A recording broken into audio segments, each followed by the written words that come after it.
The thoughts currently shaping your convictions are not actually your own.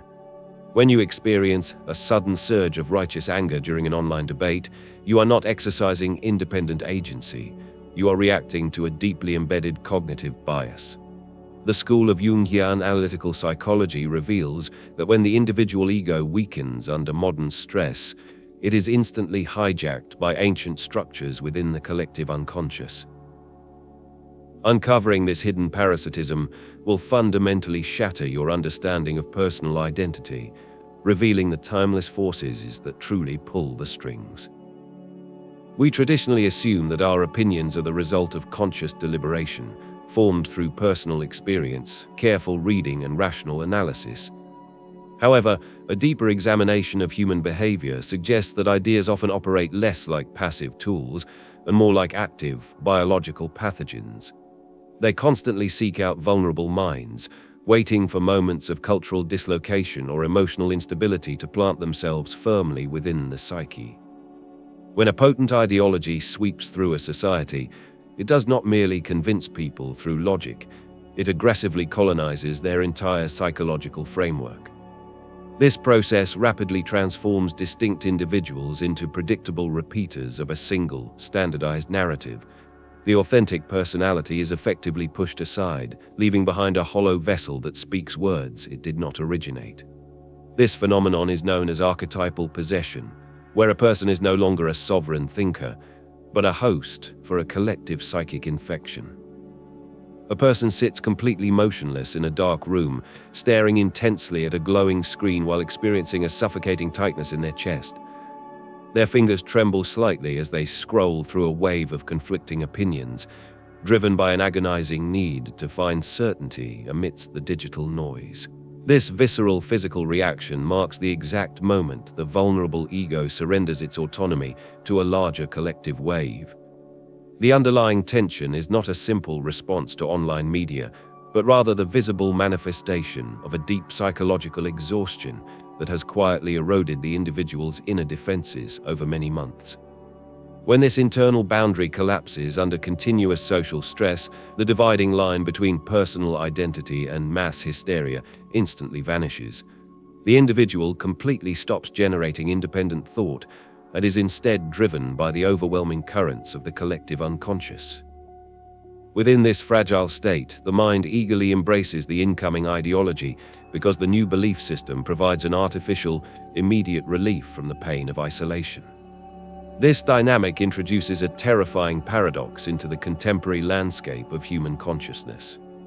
While modern culture relentlessly pressures individuals to stand out and broadcast their unique identities, the actual tools provided for self-expression inevitably enforce a strict, inescapable conformity. People frequently believe they are engaged in a noble fight for personal liberation, yet they utilize identical phrases, predictable emotional triggers, and standardized scripts shared by millions of anonymous voices. They become fiercely protective of radical convictions they did not possess a month ago, sacrificing real-world relationships to defend abstract doctrines. This reality forces us to confront a deeply unsettling question regarding the true nature of human autonomy. If our deepest convictions are merely borrowed psychic architecture, how can we ever separate our genuine identity from an ideological parasite? The apparent certainty we feel may simply be the mask of an ancient force hiding within us, waiting for the final barrier to break before it claims total control. To understand how this psychic infiltration occurs, we must trace the invisible anatomy of these collective entities and observe exactly how they systematically dismantle the conscious mind. The ultimate deception of this psychic capture lies in the overwhelming feeling of absolute certainty it produces within the individual mind. When a person adopts a radical viewpoint, they do not experience it as an external intrusion. Rather, they feel an intense internal conviction that this belief is the purest expression of their personal morality. The paradox is profound. The more aggressively you defend an opinion, the less likely it is that the opinion actually belongs to your unique identity. Genuine independent thought is typically marked by hesitation, careful nuance, and a quiet awareness of its own limitations, whereas archetypal possession is instantly recognizable by its rigid intolerance and its loud, unyielding urgency. We mistake the sheer emotional intensity of a belief for its authenticity, completely unaware that this very intensity is the fingerprint of a collective force that has bypassed our conscious will. This mechanism ensures that the host remains blissfully unaware of their own captivity, celebrating their ideological chains as symbols of personal enlightenment. This realization escalates our uncertainty into a deeply unsettling psychological territory, forcing us to question where our true boundaries begin and end. If our minds can be so effortlessly occupied by collective currents, then the conventional concept of a stable, self-contained ego becomes highly questionable. We like to imagine the human psyche as a private fortress, a secure sanctuary where we can cultivate our personal worldview away from external manipulation. Yet, empirical observation reveals that the doors to this fortress are permanently unlocked, leaving the interior space highly vulnerable to older, primordial configurations of energy that have recycled themselves through human history for millennia. The modern individual is often reduced to a temporary stage where ancient dramas of conflict, tragic martyrdom, and fanatical devotion are endlessly reenacted without conscious permission. You believe you are fighting a novel political or cultural war, but you're actually reciting lines from a cosmic script that was written before your ancestors existed.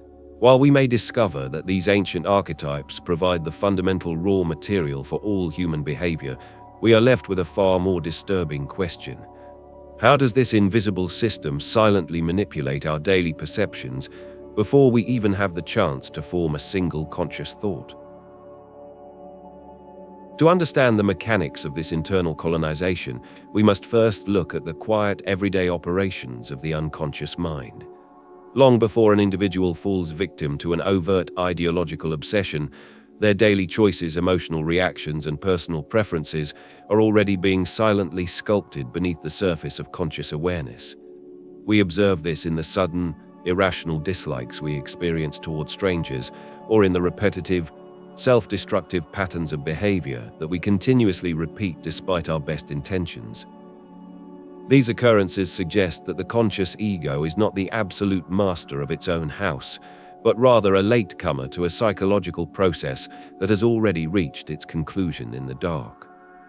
The unconscious functions as an immense reservoir of inherited human experience, holding the primal emotional configurations of the species. When an individual faces a personal crisis or an overwhelming social transition, this inner reservoir experiences a surge of pressure, forcing ancient behavioral patterns to rise to the surface to compensate for the ego's inability to cope with reality. As these deeper psychological dynamics intensify, the boundary between the individual and the collective psyche begins to erode. The unconscious does not merely influence our moods, it actively dictates the raw data of our sensory perception. A person caught in this transition begins to notice specific signs, coincidences, and patterns in their environment that seem to validate their growing anxieties. This shift can be understood as the activation of an autonomous complex, a clustered knot of psychic energy that acts like an independent personality within the mind. When this complex is triggered, it systematically filters what we choose to see and what we completely ignore, twisting everyday events into proof of a cosmic struggle. The individual begins to project their internal shadow onto external groups, transforming neighbors into absolute enemies and viewing mundane cultural shifts as existential threats. The ego gradually surrenders its capacity for critical reflection, mistaking the powerful emotional gravity of the complex for an authentic awakening of personal consciousness. This psychic restructuring moves far beyond simple cognitive bias, representing a total realignment of human identity around a primordial center. By the time the person speaks, they are no longer expressing a personal point of view. They are projecting a mythic fantasy into the real world, leaving us to confront the terrifying reality of a mind that has been completely hollowed out from within, raising an unresolved question about what happens to the individual psyche when its private sanctuary becomes public property. The way we construct our daily reality is never a direct registration of the world as it exists in itself, but rather a continuous act of psychological projection.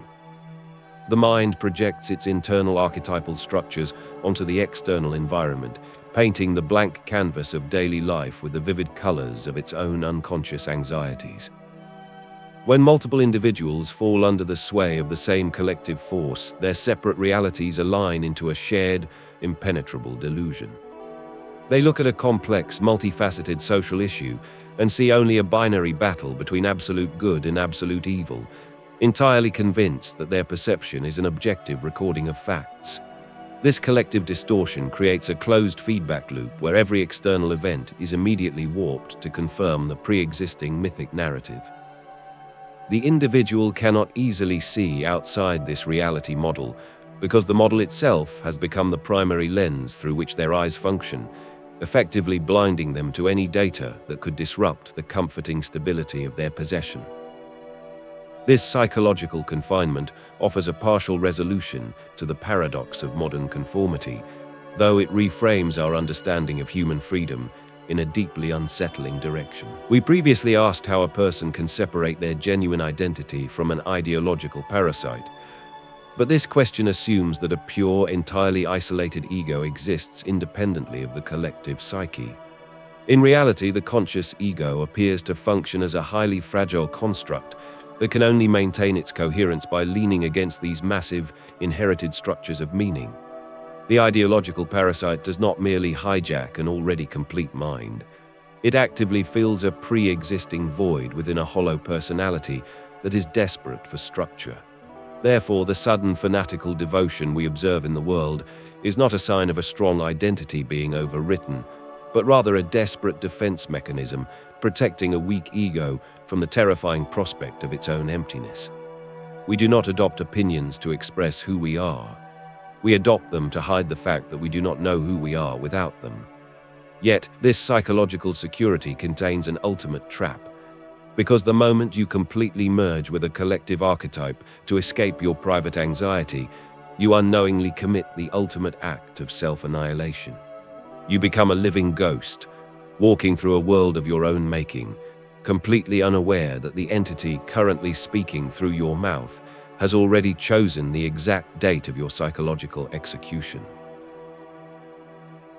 This ancient psychological architecture expresses itself not in grand metaphysical events, but through the microscopic details of our daily behavior.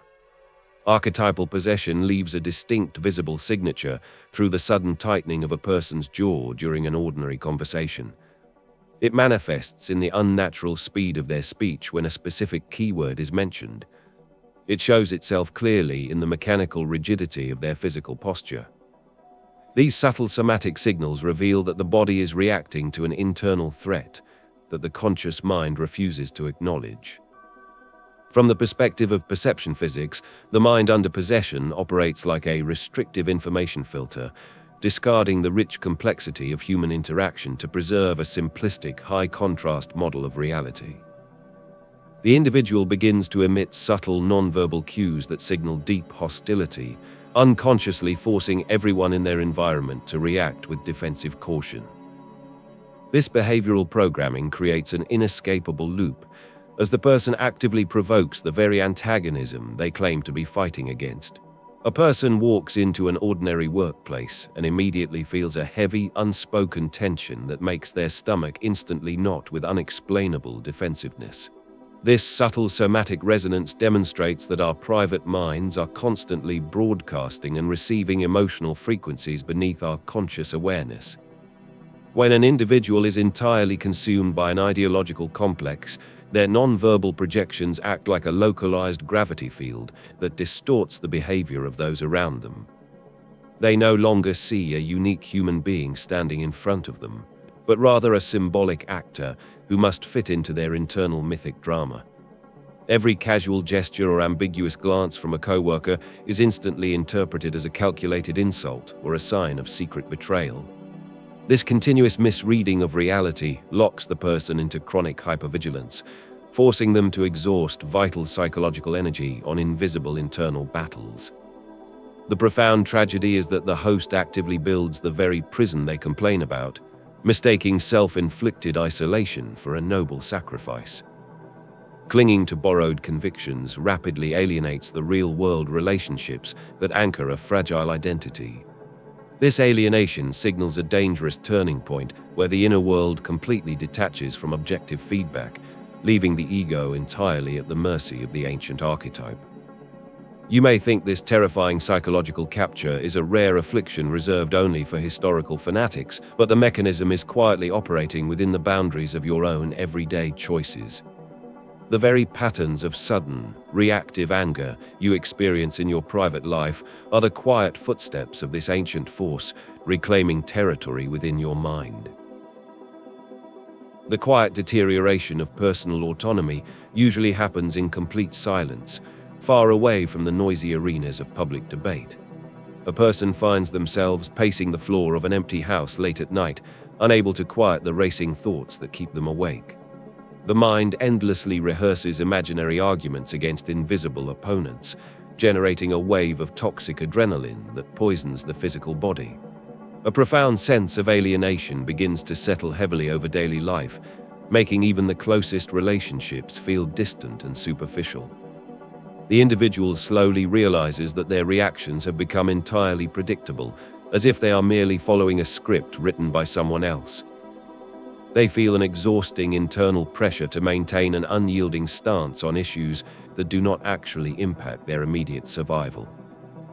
This continuous psychic friction drains the inner life, replacing genuine passion with a cold, mechanical necessity to defend an abstract identity. Every spontaneous impulse is filtered through a rigid moral framework, turning the spontaneous joy of existence into a continuous performance of ideological loyalty. The physical manifestation of this deep psychological exhaustion changes form when the digital screen is turned off and the person is left entirely alone. Walking through a dense, silent forest where the only sound is the cold wind moving through the trees, a heavy weight settles deep within the chest. The frantic urge to validate an opinion is replaced by a terrifying, hollow stillness that demands absolute psychological honesty. In this physical isolation, the artificial certainty of the persona completely falls away, exposing the raw anxiety of the neglected ego underneath. The individual looks into the deep shadows and suddenly recognizes the unintegrated aspects of their own shadow that they have been projecting outward. This moment of recognition brings no immediate comfort, but rather a sharp realization of how much genuine life has been sacrificed to feed an ideological parasite. The silence of the natural environment acts as a harsh mirror, reflecting the profound disconnection between the authentic self and the borrowed collective convictions. True awakening does not arrive as a dramatic triumph or a sudden burst of emotional liberation, but rather as a quiet, disciplined shift in self-observation. It begins when you learn to stand at a distance from your own mind, watching the rise of sudden emotional reactions without immediately claiming them as your own identity. When an intense wave of righteous indignation or defensive anger surges within your chest, you simply observe the phenomenon as an objective psychic event taking place within your field of awareness. By refusing to give this automatic reaction your conscious consent, you create a vital space between the fragile ego and the massive forces of the collective unconscious. This ongoing process of psychological integration requires a steady patience as you systematically dismantle the borrowed scripts of the persona to listen for the authentic currents of the self. You stop trying to win the external ideological war and instead focus entirely on reclaiming the sovereignty of your private inner sanctuary. This quiet withdrawal of energy from the collective archetype does not promise immediate happiness, but it offers the only real path toward true psychological individuation. The fierce battles waged for cherished opinions are often nothing more than the desperate movements of an ancient archetype operating beneath conscious awareness. True freedom is found only when an individual stops mistaking collective noise for their own voice. By observing the sudden currents of reactive anger and anxiety with quiet detachment, the mind begins the difficult work of psychological individuation. The ultimate test of autonomy is not how passionately a person can defend a popular cause, but whether they can sit in total silence, and still recognize the identity that remains when all borrowed convictions are stripped away. You are not the ideology you protect. You are the silent awareness that survives its departure.